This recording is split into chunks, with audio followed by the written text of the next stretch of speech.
I guess you want to know why the Yankees have been so bad lately. Let's talk about it.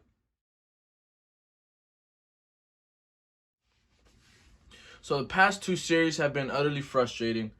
The Yankees are currently on a 5-game losing streak. Longest skid of the season, I believe. And they're currently playing the Seattle Mariners again after losing 2 out of 3. Things are looking... The first two batters are looking good. I'm watching the game right now as I'm making this video. DJ LeMahieu got on and Judge ground rule double to start the game.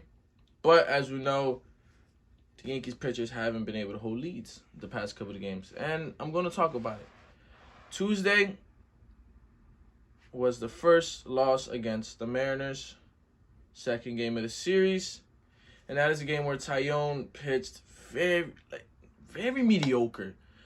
I want to say bad. He pitched bad. It just wasn't good. It wasn't enough. The past couple of days past couple of starts he's been struggling. He's hit or miss, and you know, it's a question mark you don't want in this time of the season. I know many fans are saying, I don't care too much about August. I don't care too, the Yankees have a big pad, but you want to keep that pad. You want to get the number 1 seed because with the new playoff format, you don't want to take the chances in playing a team that is more decent. You want to have the best matchup possible. You want to face the worst team possible. And you want to give yourself a better chance to make it to the ALCS and even further because the Yankees have their eyes on the World Series.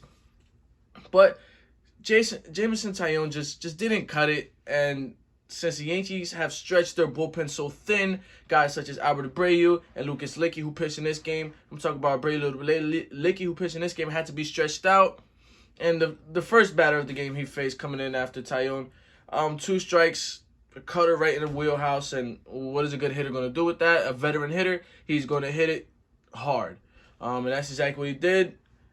2 runs scored as soon as he came in, and he pitched. He settled down after that, but it's just, first batter of the game giving up a double with 2 outs. It kills the vibe, it kills the momentum, and it's frustrating. This whole video is going to be a lot of frustration.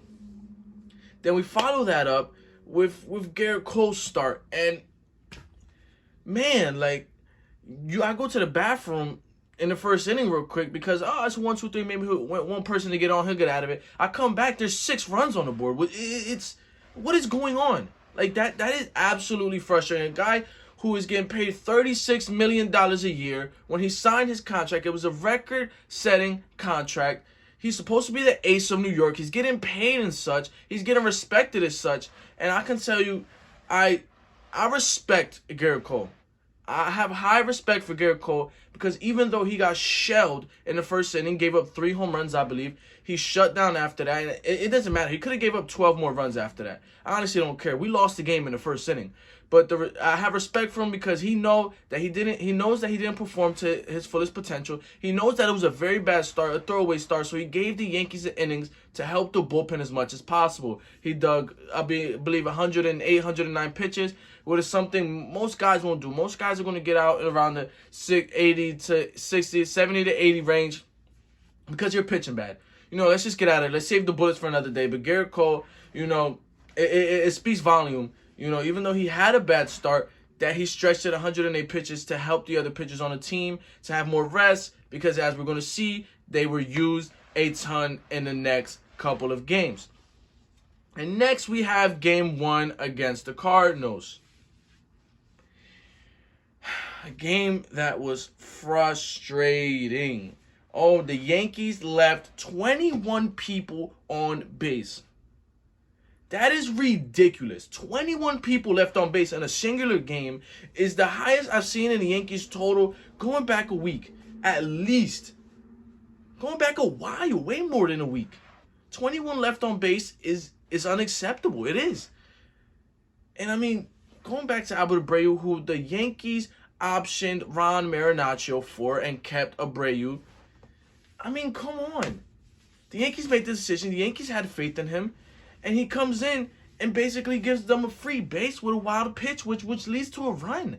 It's just you can't do this at the major league level. I understand if it's Bush League, if it's high school, you cannot be this wild at the major league level, especially after the Yankees gave you an endorsement, gave you a vote of confidence. Ron Marinaccio is one of the most shut down pitchers in the bullpens this season. And they optioned him to keep Abreu up, and his past 3 outings have just been abysmal. Absolutely abysmal. It's completely frustrating. Like, it's frustrating. And then we have Clay Holmes, who I'm gonna be easy on because he's been locked down the entire year. And pitchers go through a stage in which they struggle, in which they lose a pitch or something. I believe he's gonna get back on track. But the blown save, not even knocking Holmes, but it's just like, oh my gosh, this is the way things have been going lately. And you just throw up your hands and you're like, my goodness. And it's just like, it's frustrating. Like, this entire past 2 series have been frustrating to watch. And now we go on to the next game. I'm gonna read you off the last 4 batters in a row. I'm gonna just read you off 4 batters who batted back to back. All right. We have Aaron Hicks, Isaiah Kiner-Falefa, Tim LaCastro, and Kyle Higashioka. That's terrible. That is absolutely terrible as a team who is trying to win a baseball game. You cannot have those 4 guys back to back to back to back in a lineup. It just kills it. Absolutely kills it. There's no fluff behind Aaron Judge, who missed Rizzo this series, who missed Stanton this series. And I know you have injuries and this is what you have to do, but those 4 back to back to back to back just is terrible. You didn't even want to watch these players hit. Like, it was bad, man. And even with Aaron Judge having no fluff and being pitched around, he was a monster this series. We seen him in the last game in which we lost 9-12. He is still hitting the ball. Didn't hit it out the park this series, but he's hitting the ball. He's carrying this team in a tremendous way, and other guys have to pick it up. It is just bad. Absolutely bad. And then talking about the 9-12 game, Frankie Montas, who I absolutely love, and I believe he's going to do great in New York, but giving him 4 runs in 2 innings, you have to give the Yankees, you have to at least leave the game tied, no decision, but you can't go out there and lose the lead after 2 innings. The Yankees give you 4 runs. You should come into that 3rd inning still with the lead. And it was just abysmal. Command has not looked good. We'll talk about Tyone, who's usually shut down. His past 2 starts command-wise have been terrible. Frankie Montas, terrible. I want to talk about Tyone real quick. He gave up 2 hits with 5 earned. That's because of the amount of people that he walked. It is just ridiculous to watch these past couple of games. And now I'm going to take a short break so I can show you guys, the stat lines in the past couple of 2 series.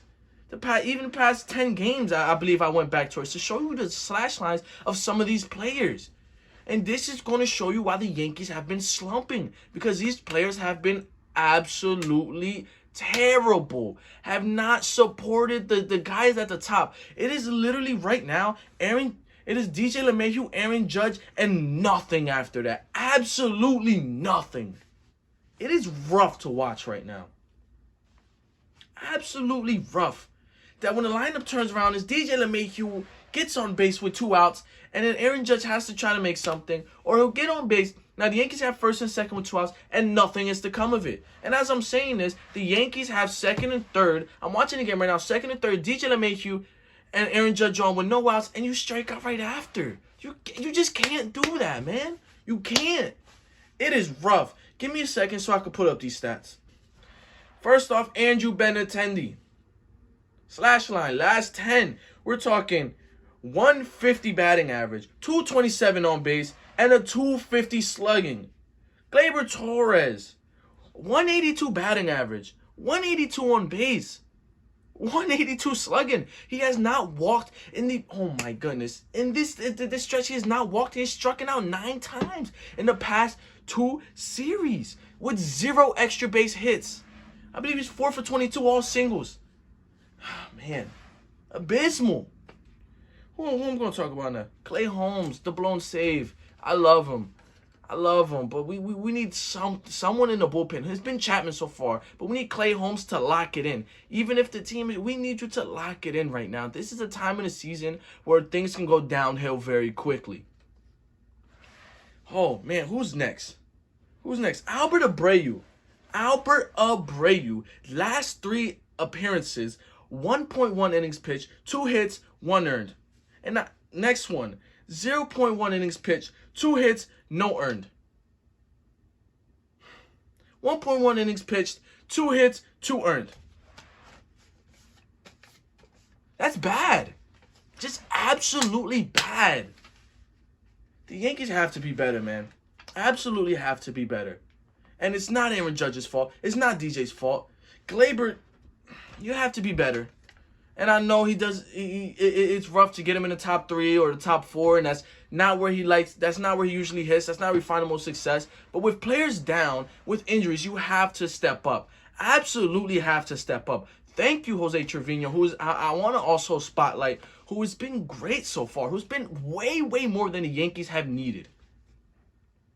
But man, it's like over half of the lineup has been bad. Absolutely bad. Let's be better. Yankees, just be better. Thank you, Aaron Judge. Thank you, Trevino. Thank you, Chapman, who's played good recently. Thank you, DJ LeMahieu, who has been a beast lately. Thank you, Herman, I guess, who hasn't been bad, just hasn't been good. Oh, my gosh. Thank you, Trevino. I know you Frost gave up a home run. Gosh, it's just not looking good right now. See y'all later, man. As always, God bless. Thank you for watching the video. And I'm going to pump another one out tomorrow about the Juan Soto trade. Please tune in. See ya.